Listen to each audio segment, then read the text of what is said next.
Barney provides me with some of my most powerful nostalgia. It always takes me straight back to my childhood. So I thought I'd check out some of the Barney and Friends specials because I don't know whether I'd seen them or not. And I decided to start with the earliest, which is Barney's Magical Musical Adventure from 1992, the year I was born. And I can confirm that it didn't come back to me, it didn't ring any bells. I'm going to assume that maybe I had seen it, but I don't remember it. So, watching it for the first time as an adult, well, actually, the music was great and really uplifting, and of course, we have the beautiful nostalgia of Barney as a character. And this is all about the power of imagination, as are most episodes of Barney. And they imagine that they're in a magical forest on the way to a castle, and then they get to the castle and they meet the king, and it's a really wonderful magical journey.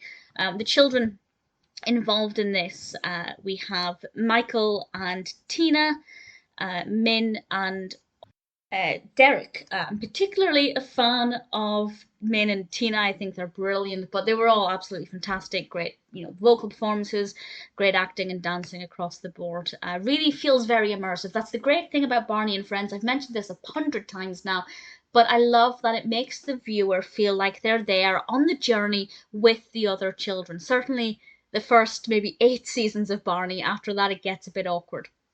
But we have some great songs, which I'll talk about in a moment. But the narrative itself has a great development. There are kind of three main stages. The first is in the forest, and they meet this elf called Twinkle, who has a really magical role to play. And Twinkle takes them to the castle, and then there's a bit of time spent outside the castle while they're waiting for the castle to open. The castle gates open at 3 o'clock, if I remember rightly, and they have some kind of hobby horses, and I will say the costumes in this are fabulous. For the most part, the children are in their ordinary clothing, but they do have little hobby horses. They're wearing kind of classical prince and princess outfits at one point. Really, really beautiful, and just helps to make things visually a little bit more engaging. And also encourages dress up, which I think is something most young children absolutely love. I was no exception. And then we have time spent in the castle as well. And the songs all seem to fit very well with whatever's happening at the time. I'd say I knew half of the songs, maybe a little bit more than that. So to give you a flavour of the kind of songs, we have the Grand Old Duke of York. Well, they sing the Noble Duke of York, which is not a version I was aware of, but I googled it, and apparently, yeah, it is a thing. We also have Here We Go Looby-loo, which maybe felt a little bit out of place. I wouldn't have guessed that that song was going to be in it, put it that way. But I liked it. Old King Cole, and then we have a series of kind of classic nursery rhymes, such as Polly Put the Kettle On, Little Jack Horner, Do You Know the Muffin Man, Sing a Song of Sixpence. And that was a really great medley. I absolutely loved that bit because I knew all of the songs. They're all songs that I used to sing in nursery school. Absolutely gorgeous nostalgia there. Really loved it. The set designs are really nice.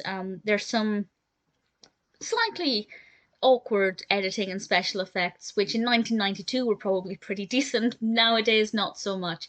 But generally, everything looks quite magical, and it really helps to bring the story to life. I would have loved this as a child, which makes me think maybe I didn't see it because I feel like I would have remembered it. It's definitely something I would have watched over and over and over again had I had it on a VHS.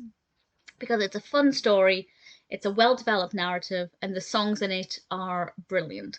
So, watching it as an adult, loved the nostalgia. For the target audience, I think is pretty great. There are also obviously opportunities for learning and information about helping out other people and being rewarded when you do kind things. They count at one point. Not a lot of direct education, such as the delivering of facts and things. It's more done just through general discussions.